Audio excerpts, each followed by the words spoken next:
अज़मा बुखारी साहिबा, कैसी हैं आप? अस्सलाम वालेकुम, कैसी हो आप? मैं ठीक हूँ, आप कैसी हैं? अल्लाह का शुक्र, बिजी। मुझे बताएं, आपके पास एक्चुअली एलएलबी की डिग्री है? ऑफ कोर्स एलएलबी की डिग्री एक्चुअली है। तो फिर आपने लॉ क्यों नहीं परस्यू किया? शुरू में थोड़ा थोड़ा। और मेरे फादर जो हैं, अल्लाह पाक उनको जन्नत नसीब करे, वो हमेशा मुझे जो है वो इसके ऊपर परेशान होते थे। मुझे कहा करते थे कि ये तेरा प्राइमरी प्रोफेशन है, सियासत हर वक्त नहीं होती, अपनी प्रोफेशन को परस्यू किया कर। बट इतनी पॉलिटिक्स 24/7 हो गई है कि मुझे टाइम ही नहीं मिलता। और अगर मैं दोनों प्रोफेशन चलाती फिर मेरे बच्चे, मेरा घर जो है वो होता है, इसलिए नहीं। कितने बच्चे हैं आपके? 2 बेटा बेटी। अच्छा, सुना है पीएमएलएन में फीमेल पार्लियामेंटेरियंस की काफ़ी फड्डे शड्डे होते हैं कि ये पोजीशन मुझे चाहिए, वो मुझे चाहिए। इसमें कितनी सच्चाई है? आई डोंट थिंक सो, बिकॉज अगर आप देखो जितनी विमेन पॉलिटिशियंस हैं या जो किसी भी अच्छी जगह पर हैं, वो पीएमएलएन की वजह से ही हैं। अच्छा, आपकी एक्सपेक्टेशन थी कि आप इंफॉर्मेशन मिनिस्टर बन जाएंगी? Were you prepared for this? मुझसे अगर वैसे मेरी कोई ज़ाती राय पूछता ना तो मैं बिल्कुल इन्फॉर्मेशन ना लेती, मैं कोई और डिपार्टमेंट लेती। लेकिन यहाँ पूछा किसको गया, और ये एक चैलेंजिंग, एक थैंकलेस जॉब मेरे हवाले कर दी गई है जो मैं कर रही हूँ। अच्छा, आपकी ज़्यादा लड़ाई पार्टी के अंदर होती है या सहाफ़ियों से होती है? दोनों से नहीं होती, मेरी पीटीआई वालों से होती है। साफ़ी भी मुझसे बहुत प्यार करते हैं, बहुत इज़्ज़त करते हैं, वो मुझसे नहीं लड़ते। और पार्टी के अंदर भी मेरी सच कोई लड़ाई नहीं है, तो मैं पीटीआई से लड़ती हूँ, बाकी से नहीं लड़ती। अच्छा, पीटीआई से बेसिक फड्डा क्या है? पक्का मुंह करके झूठ बोलते हैं। यहाँ बैठ जाए ज़रा। बोलते पता है, मुझे बचपन से ना सीढ़ियों पे बैठने का बहुत शौक़ है। मैं मेरी दिहाल में भी एक मेरा जो घर था उसमें सीढ़ियाँ थी, मैं यूजुअली वहीं बैठती थी सारा घर छोड़ के। फिर हमारे कॉलेज में भी सीढ़ियाँ थी, मैं उन्हीं सीढ़ियों पे पाई जाती थी। फिर मुझे याद है हमारी एक दर्जन थी जो हमारे कपड़े सीती थी ना, तो उनके घर में भी सीढ़ियाँ होती थी, मैं जाके उसी सीढ़ियों पे बैठती थी। पता नहीं, मुझे सीढ़ियों पे बैठना बहुत अच्छा लगता है।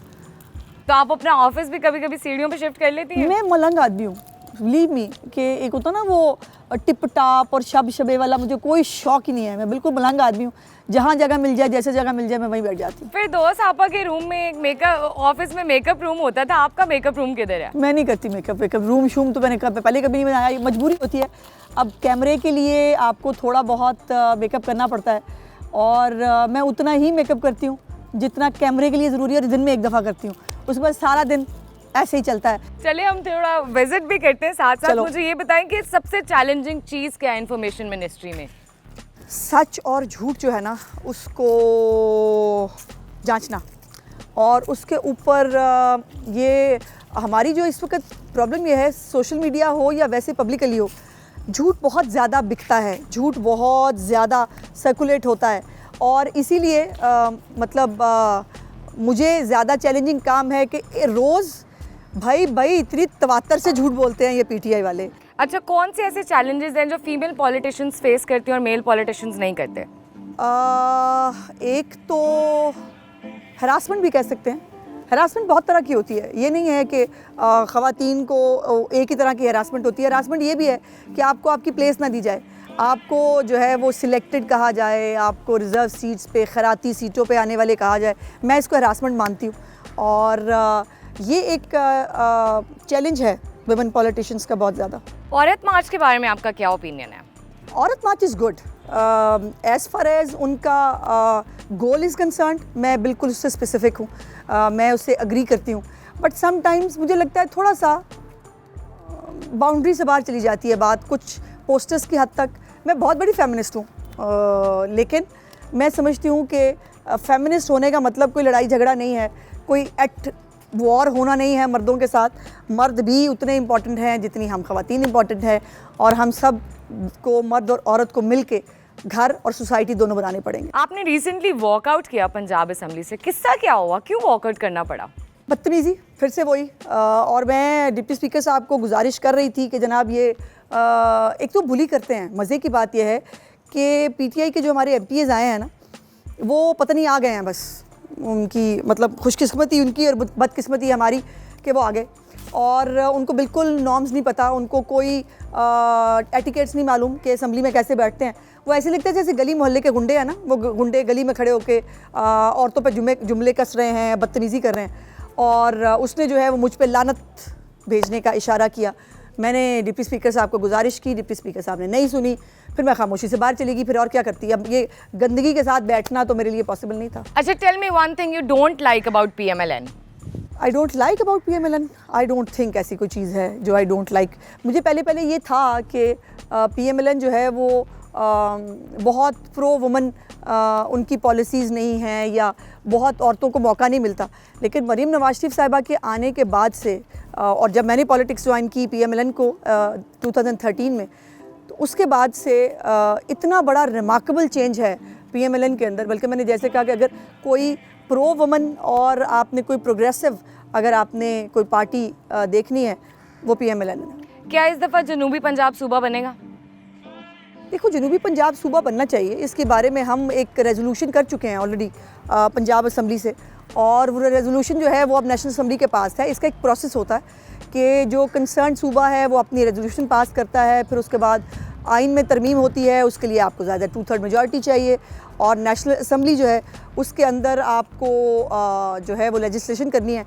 So let's see. लेकिन सूबे कराची में भी बनना चाहिए, कराची भी सूबा बनना चाहिए, और बाकी जो है वो यूनिट्स उसमें एज ए पॉलिसी आप सूबे बना दें, इट्स गुड, इंतज़ामी यूनिट के तौर के ऊपर। लेकिन स्पेसिफिकली पंजाब को टारगेट करके किया जाए तो आई डोंट एग्री देन। ज़्यादा इंटरेस्टिंग क्या था, शहबाज शरीफ के साथ काम करना या मरीम नवाज़ के साथ? हाय, ये क्या कह दिया। इंटरेस्टिंग मरीम नवाज शरीफ के साथ है, is no doubt about it, because Shahbaz साहब के साथ ना एक बहुत उनका एक एल्डरली एक वो है, उनके साथ आप उतना मतलब आप खुल के बात नहीं कर सकते, आप उतने उनके साथ फ्रैंक नहीं हो सकते। हालांकि इस हो काइंड, वो इतना प्यार करते हैं, इतनी स्पेस देते हैं आपको। लेकिन शायद खातून होती भी थोड़ी बाइस हो रही हूँ, तो मुझे लगता है कि मरीम नवाज। PTI में who do you want to be friends with? ओए होए होए होए, बहुत औखा सवाल पूछा है तुमने कि को लग नहीं रहा। वैसे आपस की बात है कि कोई एक तो होगा PTI में जिसके साथ आप फ्रेंड्स बनना। सारे झूठ बोलते हैं, सारे मुनाफिकत करते हैं, तो मैं किसको कहूँ कि मैं उसके साथ फ्रेंड होना चाहूँगी। अच्छा, ये बताइए, हाइब्रिड हुकूमत 5 साल निकाल लेगी? हाइब्रिड किसने कहा? कहाँ से आ गई मैच है ना? नहीं यार, इट्स ये फिर PTI वाली बात की है ना तुमने। So it's a legal constitutional government जो अपने इंशाल्लाह ताला 5 साल पूरे करेगी, नो क्वेश्चन अबाउट इट। अच्छा, आप हमेशा से PMLN में नहीं या किसी और पार्टी में भी हॉप किया? पीपल्स पार्टी में थी। 2002 में मैंने जब पॉलिटिक्स स्टार्ट की थी, सो वो मैं 13 तक पीपल्स पार्टी में थी, 13 टू नाउ अल्हम्दुलिल्लाह PMLN। फ्यूचर में कोई इरादा तो नहीं है ना PMLN छोड़ने का? तो अस्तगफिरुल्लाह, नहीं। मैं अब इसके बाद अगर मैंने पॉलिटिक्स छोड़ी, पॉलिटिक्स छोड़ूंगी। अच्छा, PTI की कोई ऐसी फीमेल मेंबर जिसको आप PMLN में देखना चाहती हैं? PMLN में देखना चाहती हूँ फीमेल यार, पता नहीं क्या बात है, ये जब PTI का सवाल करती हूँ मैं ब्लैंक क्यों हो जाती हूँ, मुझे ये समझ में नहीं आता कि PTI में फ़ीमेल, उनकी सारी फीमेल टाइग्रेस हैं और हमें इंसानों की ज़रूरत है, टाइग्रेस उनकी नहीं। अच्छा, मुझे ये बताएं, PMLN के बारे में कहा जाता है कि डायनेस्टिक पॉलिटिक्स है, उस पर आपका क्या ओपिनियन है? बिल्कुल नहीं। देखो, पॉलिटिक्स होती है, सो इसीलिए किसी को, पॉलिटिशियन के बच्चे को पॉलिटिशियन होने से मना नहीं किया जा सकता। अगर इंजीनियर का बेटा इंजीनियर हो सकता है, डॉक्टर का बेटा डॉक्टर हो सकता है, तो पॉलिटिशियन का बच्चा पॉलिटिशियन क्यों नहीं हो सकता? एक थोड़ा सा पर्सनल सवाल आपसे पूछना चाहूँगी। You were in an abusive relationship, so आप बाकी ख़वातीन को क्या कहेंगे कि ये करेज कहाँ से आए कि to get out of it and not accept it any more? बहुत एक यूजुअली मैं इस टॉपिक पे बात नहीं करती। एक इंटरव्यू शायद गालिबन मैंने दिया है अपनी ज़िंदगी में, और अल्लाह जाने वो कौन से स्टेट ऑफ माइंड में दे दिया था। और उसके बाद भी आप देखो, जो मैं PTI की उसकी बात कर रही थी, मेरी उस एक अजियत भरे उस ज़िंदगी के फेज़ को भी तमाशा बना दिया गया। आज भी आपको पता है कि मुझे तलाक याफ्ता होने का ताना मिलता है सोशल मीडिया के ऊपर भी। PTI वाले और कोई बात नहीं निकाल के ले आते हो, तलाक याफ्ता करते हैं। अल्लाह करे, मैं तो दुआ देती हूँ कि उनके घर में उनकी किसी फीमेल के साथ ऐसा ना हो। और इसके लिए मैं समझती हूँ कि जो पब्लिक को फेस करने से पहले आपको अपनी फैमिली सपोर्ट चाहिए होती है। क्विकली 3 चीज़ें बता दें जो PMLN की गवर्नमेंट करी है वुमेन सेफ्टी के लिए इन पंजाब। ओके, नंबर 1 इज़ ख़वातीन के ख़िलाफ़ जितने भी जराइम होते हैं वो रेड लाइन है मेरी चीफ़ मिनिस्टर की। वो किसी भी तरह का जुर्म हो, इसके ऊपर उन्होंने एक सेफ्टी ऐप भी 8 मार्च को लॉन्च की थी। उसके बाद जो हम कोटा है ख़वातीन का, पब्लिक सर्विस कमीशन के अंदर, उसको 8% से बढ़ाकर 15% कर दिया गया है। नंबर 3 ये है कि मैटरनिटी लीव जो ख़वातीन को नहीं मिलती थी उसको जो है मेक श्योर करा रही है। और बहुत सारी लंबी लाइन है जो मैं आपको बता सकती हूँ, बट आपने 3 पूछे हैं तो 3 मैंने बता। अच्छा मुझे ये बताएं, रमज़ान के जो राशन बैग्स थे उन पे नवाज शरीफ साहब की तस्वीर क्यों थी? काफ़ी कंट्रोवर्सी बनी। नहीं, कोई कंट्रोवर्सी नहीं है। अगर इमरान खान की तस्वीर टॉयलेट्स पे हो सकती है, अगर इमरान खान की तस्वीर अपने राशन पे हो सकती है, जच्चा बच्चा सेंटर के ऊपर हो सकती है, तो ये तो राशन था भाई, इसके ऊपर क्यों ना हो। और मियाँ नवाज शरीफ साहब ने जितना इस मुल्क के लिए काम किया है, जितनी उनकी खिदमात हैं, उनकी तस्वीर हर जगह होनी चाहिए।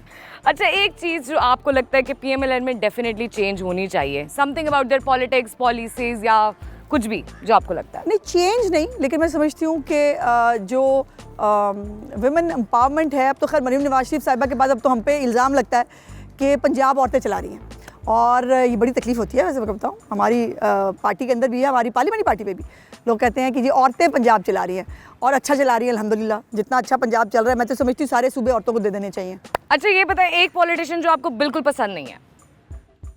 पॉलिटिशियन तो चलो मैं इसको ना कहूँ, बट इमरान खान मुझे बिल्कुल नहीं पसंद, बिल्कुल नहीं पसंद। और जब वो क्रश थे ना मुझ जैसी उस वक़्त उस एज की ख़वातीन में, जब वो बहुत बड़ी सेलिब्रिटी और पता नहीं क्या क्या बला थे, मुझे तब भी अच्छे नहीं लगते थे।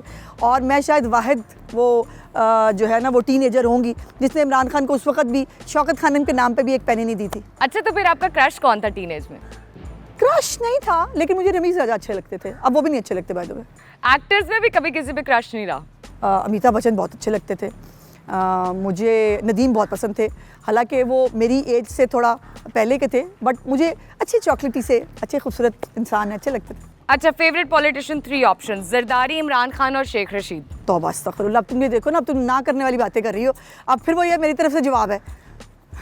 फेवरेट फूड, अंग्रेजी या देसी? डिपेंड्स, मैं दोनों फूड्स मैं अच्छे लगते हैं मुझे, बट डिपेंड करता है। फेवरेट सॉन्ग कौन सा है? फेवरेट सॉन्ग मेरा है जब कोई बात बिगड़ जाए। Favourite movie? फेवरेट मूवी मुझे अंजाम अच्छी लगी थी, शाहरुख और माधुरी वाली। कॉफ़ी या चाय? दोनों नहीं, ग्रीन टी। पैसा या प्यार? प्यार। डांस या सिंगिंग? हाय, मुझे दोनों अच्छे लगते हैं बाय द वे। डांस मुझे आता नहीं है, सिंग मैं करती थी, बट अब गला इतना फट गया, तकरीरें कर करके गए और नारे लगा गए कि अब उसके भी पल्ले कख नहीं बचा। तो दोनों, मुझे डांस मैं करती हूँ कभी कभार, लेकिन मुझे सिखाना पड़ता है। शेर अफजल मरवत या सलमान अकरम राजा? तौबा अस्तगफिरुल्लाह, Salman Akram Raja is far far better. Maryam Aurangzeb या हिना परवेज़ भट्ट? ओहो, दोनों फ्रेंड्स हैं मेरी, बट मरियम औरंगजेब। पॉलिटिक्स या मॉडलिंग? पॉलिटिक्स ऑफ कोर्स, मैं मॉडलिंग बिल्कुल नहीं करती। शहबाज शरीफ या हमजा शहबाज? शहबाज शरीफ। कोई एक फेवरेट मीम आपकी? मेरी फेवरेट मीम मुझे पे जो आपके बारे में मुझ पे बनी बहुत हो। सारी, हाँ एक वो मुझ पे बनाई इन्होंने कुछ अर्सा पहले, जो फिर वही 2 नंबरी की, वो ग्राउंड टू अर्थ वाली। अच्छा वो एक फंबल था, और मैं बहुत तेज़ बोलती हूँ, मेरी एक बाय नेचर, मैं चलती भी तेज़ हूँ, बोलती भी तेज़ हूँ, खाती भी तेज़ हूँ बाय द वे। तो वो एक फंबल था, और उसको मेरे पास, वो मैंने पूछा उसको, मैंने कहा भाई ये क्या किया है? तो उसने कहा कि जी वो हमारे एडिटर से गलती हो गई, उसने एडिट नहीं किया, वो उसको समझ नहीं आई कि आपने क्या बोला, और उसके बाद उन्होंने उसको अपना रंग दे दिया। तो वो मुझे बहुत अच्छा लगा, बड़ा मज़ा आया। Keep it up. चले एंड में कोई गाना सुना दे प्लीज़ हमें अब। हाय, मेरी फटी हुई आवाज़ में अब क्या गाना सुनूंगी। हाँ, जब कोई बात बिगड़ जाए, जब कोई मुश्किल पड़ जाए, तुम देना साथ मेरा ओ हमनवा। ये सुन के भाग जाएंगे तुम्हारे audience. Thank you so much ma'am, बहुत मज़ा आया आपके साथ इंटरव्यू करके। थैंक यू सो मच, आपका भी बहुत शुक्रिया। और मुझे अच्छा लगता है जब मैं कोई इंसानों वाली गुफ्तगू करूं, मैं कोई लड़ाई झगड़ा उसमें ना हो, हम आहिस्ता आहिस्ता अच्छी अच्छी प्यारी प्यारी बातें करें। और तुम लोगों ने घुमा फिरा के मुझे काफ़ी, मेरा जो है ना वो आज दिन का कोटा भी पूरा कर दिया। So thank you so much. Okay ma'am, Allah हाफ़िज़। Thank you, bye bye.